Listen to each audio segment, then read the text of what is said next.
जय माँ काली मित्रों, आपका हमारे चैनल माँ काली माँ दुर्गा शक्ति संवाद में स्वागत है। मित्रों, अगर आप हमारे चैनल पर नए हैं तो हमारे चैनल को सब्सक्राइब कीजिए, लाइक कीजिए, शेयर कीजिए, साथ ही नोटिफिकेशन बेल को भी प्रेस कीजिए जिससे हमारी आने वाली वीडियोस का नोटिफिकेशन आपको तुरंत मिल जाए। मित्रों, आज का जो विषय है वो विषय ये है कि गुप्त नवरात्रि किस प्रकार से करें, कैसे करें, क्या नियम होंगे और कब से गुप्त नवरात्र प्रारंभ होने जा रहे हैं। देखिए, गुप्त नवरात्रि 22 जनवरी दिन रविवार से प्रारंभ होने जा रहे हैं, जिसका समापन 30 जनवरी सोमवार के दिन होगा। तो ये 9 दिन होते हैं गुप्त नवरात्रि के, जिसमें आप गुप्त साधनाएं कर सकते हैं। गुप्त साधना से तात्पर्य होता है कि ऐसी साधना जिसका किसी को ज्ञान ना हो, ऐसा अनुष्ठान जिसको किसी का ज्ञान ना हो। तो लोगों के ये प्रश्न आते हैं कि माँ, ये कैसे हो सकता है? जब हम एक छत के नीचे रहते हैं तो घर परिवार के सभी लोगों को पता लगता है कि हम अनुष्ठान कर रहे हैं। घर परिवार के यानी एक छत के जितने लोग हैं, एक छत के नीचे जितने लोग रहते हैं उनको पता लगने दे, लेकिन बाहर के जो अन्य लोग हैं यानी उस छत से बाहर के जो लोग हैं उनको पता नहीं लगना चाहिए कि आप गुप्त नवरात्रि कर रहे हैं। इस बात का आप ध्यान रखें। दूसरी बात कि क्या हम चौकी लगा सकते हैं, क्या हम कलश और नारियल बिठा सकते हैं। देखिए, चौकी आप सजा सकते हैं, कलश नारियल भी आप बिठा सकते हैं, लेकिन आपको ये ध्यान रखना होगा कि कलश बिठा करके, नारियल बिठा करके आप बाहर नहीं जा सकते। यानी 2-4 दिन के लिए आप घर से बाहर नहीं जा सकते। 9 दिन के लिए आपको घर में ही रहना होता है, जो लोग कलश या चौकी बिठाते हैं। तीसरी बात, अगर हमें बाहर जाना है तो हम कैसे करें। अगर आपको बाहर जाना है तो आप चौकी मत बिठाइए, आप कलश मत बिठाइए। आप क्या कर सकते हैं, आपको अपने पूजा के स्थान में ही आप दीपक लगा करके माँ भगवती का जो भी अनुष्ठान करना चाहते हैं, जिसकी भी आप इच्छा रखते हैं, वह अनुष्ठान आप कर सकते हैं। तो इस प्रकार से आप साधना भी कर पाएंगे, पूजा भी कर पाएंगे। अगर आपको कहीं जाना पड़ता है तो आप जा भी सकते हैं, लेकिन जो साधना का और पूजा का जो नियम होगा, यानी सामान्य पूजा अगर आप कर रहे हैं तो आप जा सकते हैं, लेकिन अगर आपने अनुष्ठान प्रारंभ कर रखा है तब आप घर से बाहर नहीं जा सकते। तो बहुत सारी चीज़ें हैं, इन बातों को ध्यान में ही रखते आप कोई नियम पकड़ें। अगर आप इन बातों का ध्यान नहीं रखते हैं तो आपका नियम खंडित होगा, आपकी साधना खंडित मानी जाएगी। तो सब बातों को याद रखते हुए आपको संकल्प लेना है। अब ये बात आती है कि कौन कौन सी सामग्री की ज़रूरत पड़ेगी हमें उस समय पर जब हम गुप्त नवरात्रि करते हैं। तो सामग्री भी हम आपको बता देते हैं। सामग्री में आप क्या करेंगे, आपको क्या चाहिए। सबसे पहले तो आपको चाहिए, अगर आप चौकी बिठाना चाहते हैं तो आपको माँ दुर्गा की फ़ोटो की आवश्यकता होगी, माँ काली की फ़ोटो की आवश्यकता होगी। मूर्ति है तो मूर्ति भी आप बिठा सकते हैं। माँ के लिए चुनरी, एक देशी घी का दीपक, एक सरसों के तेल का दीपक। अगर आप माँ दुर्गा को केवल मानते हैं तो केवल देशी घी का दीपक लगाएं। अगर आप माँ दुर्गा और काली दोनों को मानते हैं तब आप सरसों के तेल का दीपक लगाएं, यानी एक दीपक घी का और एक दीपक सरसों के तेल का लगाएं। आपको चाहिए होंगी भोग के लिए लौंग, इलायची, सुपारी, पान के पत्ते, बताशे, 4 बूंदी के लड्डू, 2 लड्डू भैरव जी के लिए और 2 लड्डू हनुमान जी के लिए। बहुत ज़रूरी होते हैं, जब भी आप नवरात्र करें तो हनुमान जी को और भैरव जी को ज़रूर मनाएं।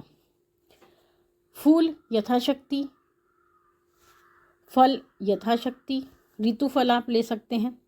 आपको कपूर की आवश्यकता होगी आरती के लिए, रोली की आवश्यकता होगी तिलक के लिए। फोटो की शुद्धिकरण के लिए आपको गंगा जल की आवश्यकता होगी या कच्चे दूध की आवश्यकता होगी। पानी के कलश की आवश्यकता होगी अगर आप कलश बिठाना चाहते हैं। आपको साथ में चाहिए आम या अशोक के पत्ते, जो कि आपको कलश पर लगाने हैं। आपको श्रृंगार के सामान की आवश्यकता होगी, जो कि यथाशक्ति होगा। आप चाहें 2, 5, 7, 11, 16 जितना चाहें आप श्रृंगार का सामान रख सकते हैं, माँ दुर्गा के लिए, माँ काली के लिए। लेकिन आपको ध्यान रखना है, अगर आप माँ दुर्गा के लिए रखते हैं तो माँ काली के लिए भी श्रृंगार अवश्य रखें। पंचमेवा की आपको आवश्यकता होगी। अगर आप अखंड दीपक लगाना चाहते हैं तो लगा सकते हैं, अन्यथा आप सुबह शाम का दीपक भी लगा सकते हैं। तो ये सामग्री की आपको आवश्यकता पड़ेगी जब आप गुप्त नवरात्रि की चौकी बिठाएंगे। तो जब आप चौकी बिठाएंगे, चौकी बिठाने के लिए वही सब प्रक्रिया रहेगी जो हमेशा से होती आई है। तो चौकी बिठाने के बाद में आपको वही अरदास करनी है। अगर आप कोई साधना करना चाहते हैं तो अरदास करें, अगर साधना नहीं भी कर रहे हैं तो भी आप अरदास करें। माँ भगवती के सामने आप अरदास करें कि माँ, ये जो मैं आपके व्रत प्रारंभ कर रही हूँ या कर रहा हूँ, आप इनकी रक्षा करना, मेरे मन को संयमित रखना और अपने चरणों में मेरा ध्यान रखना, जिससे मेरा ध्यान विचलित ना हो। तो इस तरह की प्रार्थना करके आप अरदास माँ भगवती से कर सकते हैं। अब बात आती है कि गुप्त नवरात्रि में किस तरह का भोजन रहेगा। देखिए, जो व्यक्ति बीमार रहते हैं, यानी कि जो किसी रोग से ग्रस्त हैं, तो ऐसे व्यक्ति एक समय भोजन कर सकते हैं। एक समय अन्न का भोजन भी कर सकते हैं जो बीमार व्यक्ति हैं, और साथ एक समय फलाहार भी कर सकते हैं। जो स्वस्थ व्यक्ति हैं वो फलाहार का ही सेवन करें गुप्त नवरात्रि में।